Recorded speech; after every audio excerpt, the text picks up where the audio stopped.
नमस्कार। आज हम एक बहुत ही दिलचस्प किताब पर बात करने वाले हैं, Ikigai, the Japanese secret to a long and happy life. Hector Garcia और फ्रांसिस मिरालेस की ये किताब हमें जापान ले जाती है, खासकर ओकिनावा द्वीप। सुनाए लोग बहुत लंबा और खुशहाल जीवन जीते हैं और लगता है इसका राज सिर्फ अच्छा खाना या मौसम नहीं है, कुछ और है। वो इसे इकिगाई कहते हैं। बिल्कुल, इकिगाई बड़ा प्यारा शब्द है ये। इसका मोटा मोटा मतलब समझे तो जीने की वजह, या कह ले रोज सुबह बिस्तर से उठने का एक कारण। ये पूरी किताब इसी एक कॉन्सेप्ट के आसपास घूमती है और ये बताती है कि कैसे अपना इकिगाई ढूंढकर एक लंबा, एक संतुष्ट जीवन जिया जा सकता है। तो चलिए इस सोच के समंदर में थोड़ी डुबकी लगाते हैं। हाँ जरूर। तो ये इकिगाई आखिर है क्या चीज? किताब कहती है कि हम सब में कहीं ना कहीं ये छुपा होता है। ये शायद वो मीठा स्पॉट है जहां चार चीजें आकर मिलती हैं। मतलब वो काम जो आपको पसंद है, जिसमें आप अच्छे भी हैं, जिसकी दुनिया को जरूरत भी है, और जिसके लिए आपको पैसे भी मिल सकते हैं। हालांकि पैसा ही सब कुछ नहीं है ना? बिल्कुल सही कहा। पैसा एक हिस्सा है पर सब कुछ नहीं। और ये जरूरी नहीं कि इकिगाई कोई बहुत बड़ा सपना ही हो। रोजमर्रा की छोटी छोटी बातों में, छोटी खुशियों में भी मिल सकता है। किताब में ओकिनावा के ओगिमी गांव का जिक्र है। उसे शतायु लोगों का गांव भी कहते हैं। वहाँ के बुजुर्ग कभी असल में रिटायर होते ही नहीं है। वो अपनी पसंद का काम करते रहते हैं जब तक उनकी सेहत इजाजत देती है। और मजे की बात यह है कि जापानी भाषा में रिटायरमेंट के लिए ऐसा कोई शब्द ही नहीं है जिसका मतलब वो कि भाई अब बिल्कुल काम छोड़ देना। अरे वाह, कमाल है। मतलब हमेशा किसी ना किसी काम में लगे रहना, ये लंबी उम्र का एक राज हो सकता है। ये तो आजकल की सोच से बिल्कुल अलग है कि जल्दी रिटायर हो जाओ और बस आराम करो। अच्छा, ओकिनावा के बारे में और क्या खास बातें हैं किताब में? कई बातें हैं। एक तो उनका खान पान। वो एक मजेदार नियम मानते हैं, हारा हाचिबू। इसका मतलब है पेट सिर्फ 80% भरो, कभी भी ठूस कर मत खाओ। अच्छा, 80%? हाँ, ये आजकल की प्लेट साफ करो वाली सोच से एकदम उल्टा है। शायद ये दिखाता है कि जरूरत से थोड़ा कम खाना वही सेहत की कुंजी है।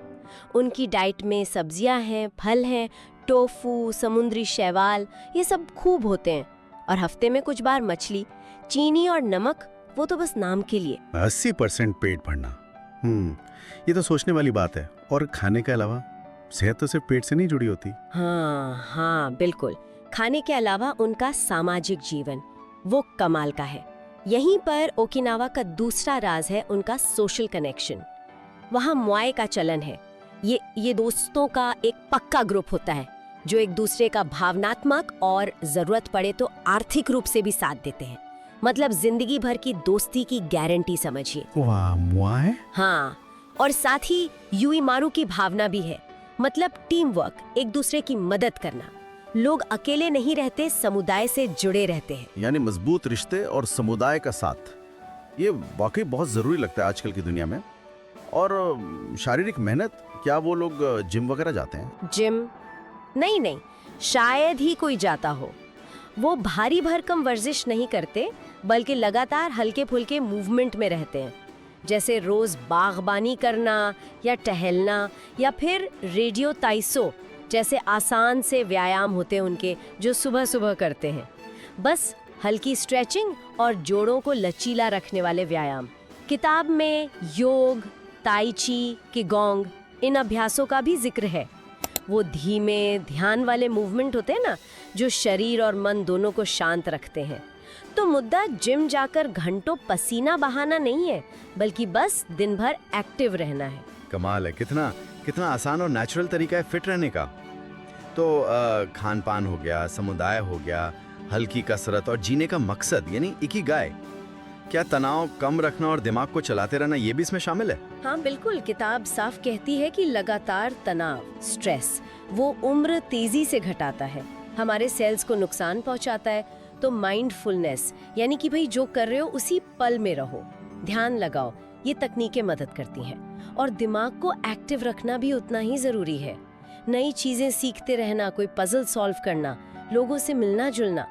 किताब इसे फ्लो की अवस्था से भी जोड़ती है। फ्लो? अच्छा। हाँ, फ्लो मतलब जब आप किसी काम में इतने मग्न हो जाते हैं कि आपको समय का पता ही नहीं चलता, भूख प्यास भूल जाते हैं।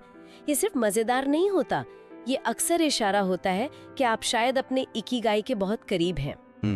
दिलचस्प। और दुनिया के सबसे बुजुर्ग लोग, मतलब सुपर सेंटिनेरियंस, जो 110 साल से भी ज्यादा जिए, उनसे क्या सीख सकते हैं? किताब में उनका भी जिक्र शायद। जी हाँ है, और उनकी बातों का निचोड़ सार यही है कि चिंता कम करो, दिल को जवान रखो, रोज मुस्कुराओ, अच्छे दोस्त बनाओ, हल्के फुल्के रहो, आशावादी बनो, और सबसे जरूरी, जिंदगी में कोई ना कोई मकसद रखो, चाहे छोटा ही सही।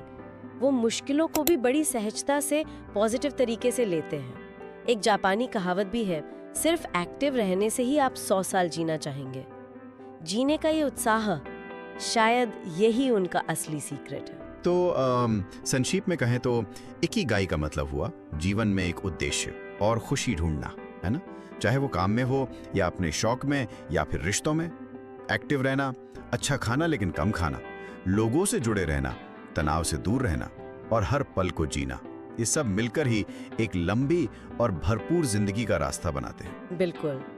अब सोचने वाली बात यह है कि ओगिमी गांव की वो धीमी, समुदाय पर आधारित उद्देश्यपूर्ण जीवन शैली, जहां प्रकृति और परंपरा का सम्मान है, क्या हम उसे अपनी आज की जो तेज रफ्तार दुनिया है, टेक्नोलॉजी से घिरी हुई, थोड़ी सी अलग थलग पड़ चुकी, उसमें किसी तरह अपना सकते हैं? हाँ, यही सबसे बड़ा सवाल है। क्या आज की इस भागदौड़ भरी जिंदगी में शांति से अपना इकिगाई खोजना और उसे जी पाना, क्या ये मुमकिन है, या ये सिर्फ ओकिनावा जैसे किसी शांत दूर दराज कोने में ही संभव हो पाता है? इस पर विचार जरूर कीजिएगा। अगली बार फिर मिलेंगे एक और ऐसी ही गहरी चर्चा के साथ। नमस्कार।